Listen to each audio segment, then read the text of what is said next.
오늘 말씀에서도 스가랴에게 하나님께서 계속해서 환상을 보여주십니다. 오늘 스가랴가 본 환상은 하나님 앞에 서 있는 대제사장 여호수아의 모습을 보게 됩니다. 여기서 나오는 여호수아는 1차 포로 귀환 때 스룹바벨을 지도자로 포로 귀환을 할 때 함께 돌아왔던 대제사장입니다. 스룹바벨은 정치 지도자로 귀환하였고 여호수아는 대제사장, 종교 지도자로 그때 귀환을 하게 됩니다. 스가랴가 환상 중에 대제사장 여호수아를 보았습니다. 하나님께서 보여주신 환상을 통해서 어떤 기대를 가졌게 되었겠습니까? 70년 동안 포로 생활을 했다라는 것은 그들이 70년 동안 예배를 하지 못했다라는 것입니다. 그리고 예루살렘으로 돌아왔습니다. 그런데 그 자리에 예루살렘 성전은 터만 남아있는 상황이었습니다. 에스라서를 보면 그들이 돌아와서 각자 흩어져서 자기 집으로 돌아갔다가 가정을 어느 정도, 삶의 자리를 어느 정도 돌본 이후에 일제히 어느 날 함께 다시 예루살렘으로 모입니다. 그리고는 절기를 지키고 성전 재건을 이어갑니다. 그런데 방해로 인하여서 낙심하고 아직 성전 재건이 완성되지 못한, 계속해서 멈춰 있는 상황입니다. 여전히 성전 터만 남아 있는 상황에서 환상 가운데에 대제사장, 예배를 주관하는 자, 하나님 앞에 예배하는 자, 그 사람의 환상을 보게 됩니다. 예배에 대한 기대가 있었지 않겠습니까? 하나님 앞에 다시 예배할 수 있다, 회복에 대한 기대를 가졌을 것 같습니다. 하나님 앞에 예배한다는 것은 하나님과의 관계가 회복되는 것입니다. 죄로 인해서 끊어졌던 그 관계, 그들이 포로로 잡혀갔던 것, 하나님과의 관계가 끊어져서 그렇게 포로로 잡혀갔었는데 이제 예배하게 하는 그 대제사장을 환상 가운데 보게 하시니 예배할 수 있겠구나, 하나님과의 관계가 회복될 수 있겠구나 라는 기대가 있었지 않았을까 싶습니다. 하나님과의 관계를 회복하기 위해서, 우리 사람 간의 관계에서도 회복하기 위해서 가장 먼저 우선되어야 할 것이 있습니다. 지금 이 관계가 어떤 상황인지 보아야 합니다. 그리고 그 가운데에 나의 모습은 어떤지 냉정하게 보고 인정해야 합니다. 대제사장의 모습을 보니, 여호수아의 모습을 보니 그가 더러운 옷을 입고 있었다라고 기록하고 있습니다. 하나님을 예배하는 자가, 대제사장이, 온 백성을 하나님 앞으로 인도하는 그 대제사장이 더러운 옷을 입고 있습니다. 여호수아의 오른쪽에 서서 그를 대적하는 존재인 사탄이 그를 그렇게 더럽게 만든 것입니다. 하나님의 백성일지라도, 심지어 대제사장일지라도 죄로부터는 자유할 수 없습니다. 그 모습이 바로 그을른 옷을 입고 있는, 더러운 옷을 입고 있는 모습으로 표현됩니다. 대제사장일지라도 하나님 앞에 속죄제를 드리고 온 이스라엘을 위해서 대속죄일에 한번 지성소로 들어가는 그 일지라도 죄로부터 자유할 수 없습니다. 대제사장 여호수아의 모습으로 대표되었지만 그를 대표로 하는 하나님의 백성의 모습을 보게 하신 것입니다.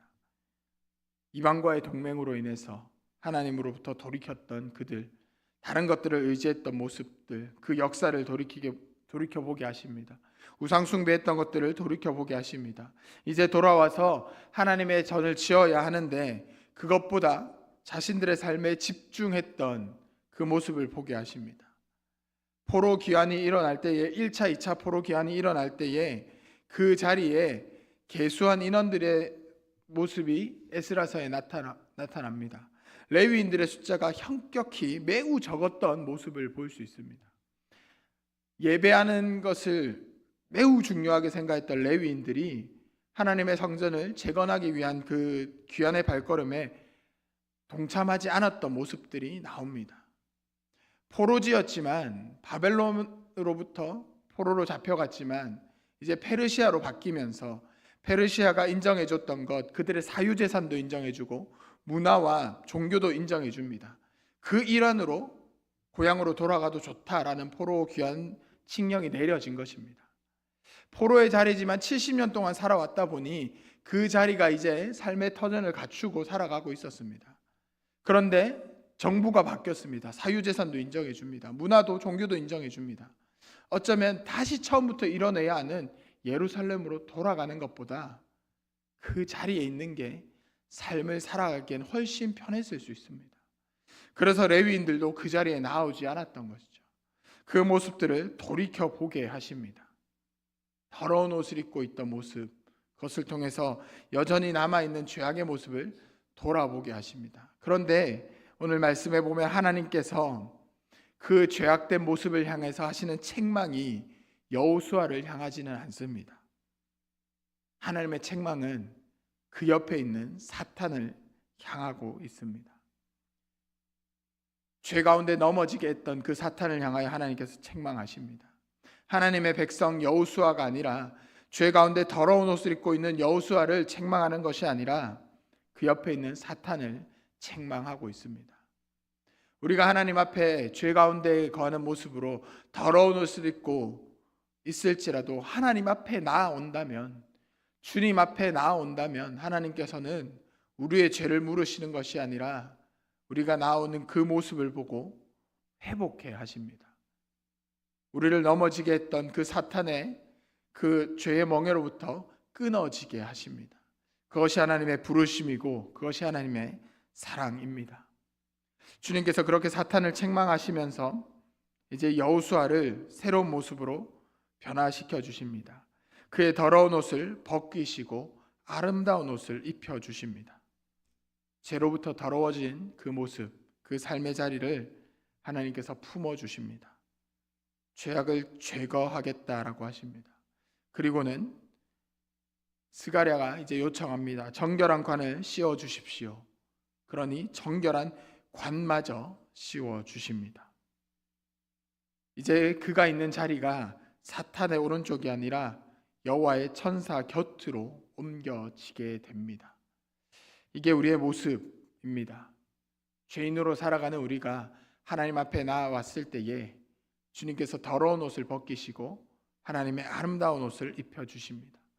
그리고 하나님께 기도하면서 간구할 때에 정결한 관을 씌워주시고 죄의 자리가 아니라 하나님 옆자리로 옮겨주십니다. 죄와 사망의 법이 아니라 생명의 성령의 법으로 주님께서 옮겨주십니다. 우리가 원래 입어야 했던 그 옷을 입혀주시는 겁니다. 주님께서 입혀주시는 옷, 내가 입고 싶은 옷이 아니라, 세상이 빛난다고 하는 옷이 아니라 내가 입어야 하는 옷, 그리스도인이 성도가 입어야 하는 옷, 하나님께서 주시는 그 옷을 입혀주십니다. 그리고 이제 우리가 구하는 것이 세상의 것이 아니라 하나님의 것, 정결한 관을 구하게 되는 겁니다. 하나님 앞에 있을 때에 우리가 이런 가치관으로 살아갈 수 있습니다. 하나님 앞에 있을 때에 하나님께서 우리에게 새 옷을 입혀주실 때에 우리의 마음 가운데 간구가 세상의 것들이 아니라 정결한 관, 하나님의 것을 사모하는 마음일 수 있습니다. 성도 여러분, 무엇을 원하고 있으십니까? 하나님 앞에 어떤 기도하면서 간구하고 있으십니까? 여전히 세상의 것들, 나의 피로들을 간구하고 있으십니까? 하나님께서 아름다운 옷으로 바꿔 입혀주셨다면 이제 우리가 정결한 관을 구했으면 좋겠습니다. 우리가 있는 자리가 죄의 자리가 아니라 하나님 옆자리가 되었기에 우리가 구하는 것도 하나님의 것을 구해야 할 것입니다. 그렇게 오늘도 기도할 때에 하나님께 정결한 관을 구하는 우리가 되었으면 좋겠습니다. 주님이 입혀주시는 그 아름다운 옷을 입고 정결한 관을 쓴 사람은 이제 하나님의 집을 다스리게 됩니다. 나의 전을 다스리게 하겠다, 나의 뜰을 다스리게 하겠다라고 말씀하여 주셨습니다. 그리스도의 몸된 교회인 우리가 성전이 됩니다. 우리가 옷을 갈아입고 이제 성전이 되어서 우리의 정체성이 바뀌어서 하나님의 나라를, 하나님의 뜰을 지킨다라고 주님께서 말씀하십니다. 구약 성경을 보면 성전 앞에는 이방인의 뜰이 있었습니다. 신약 시대에도 그 이방인의 뜰이 있었습니다. 하나님께서 그 뜰을 지키게 하십니다. 하나님 나라를 지키게 하시는 겁니다. 우리의 몸, 성전을 지키게 하십니다. 다른 세상의 그 어두운 영의 가치들이 들어오지 못하게 지키는 것입니다. 가장 먼저는 우리를 스스로, 우리의 신앙을, 우리의 영혼을 지키는 겁니다. 더불어서 여기 섰는 자들 가운데에 왕래하게 하리라. 성도 간의 교제가 일어나게 하시는 겁니다. 거룩한 자들 옆에 있게 하십니다. 신앙을 가지면 관계가 달라집니다. 신앙을 가지면 만나는 사람들이 달라집니다. 하나님 앞에 신앙을 지키기 시작하면 얘기하는 대화의 주제들이 달라집니다. 예배하는 자들을 만나게 되고 함께 기도하는 자들을 만나게 되고 그들과 함께 기도하게 됩니다. 교회 안에서 함께 예배하면서 우리가 그런 관계로 나아갔으면 좋겠습니다. 하나님 앞에 함께 기도의 교제를 나누고 예배의 교제를 나누면서 우리 교회를 함께 지켜나가는, 하나님 나라를 함께 세워나가는 그런 구포교회가 되었으면 좋겠습니다. 그때 오늘 10절에서 말씀하듯이 이제 우리가 포도나무와 무화과의 나무로 풍성해질 것이다 라고 말씀하십니다. 그 풍성한 자리에 주님이 초대하신다라고 말씀하십니다. 우리가 새생명 축제를 준비하면서 예수 그리스도를 알지 못하는 자들, 혹은 우리 교회를 다니다가 오랫동안 떠나 있었던 분들, 그런 분들을 초청하고자 합니다. 그런데 그 전에 하나님의 이 초대에 우리가 먼저 응해야 합니다. 그분들을 불러서 초대하는데 나는 가지 않는다면 그들에게 우리의 마음이, 우리를 통해서 하나님께서 전하고자 하는 그 마음이 전해지겠습니까? 우리가 먼저 주님의 초대에 응답해서 아름다운 옷으로 갈아입고 하나님의 정결한 관을 구하면서 주의 나라를, 주의 전을 지키는 그런 하나님의 자녀로 살아갔으면 좋겠습니다. 오늘 하루를 살아갈 때에도 또 계속해서 기도할 때에도 정결한 관을 구하며 하나님 나라를 지키며 주님 안에서 교제하며 그렇게 하나님의 풍성한 초대 가운데에 응하는 우리가 되기를 주님의 이름으로 축복합니다.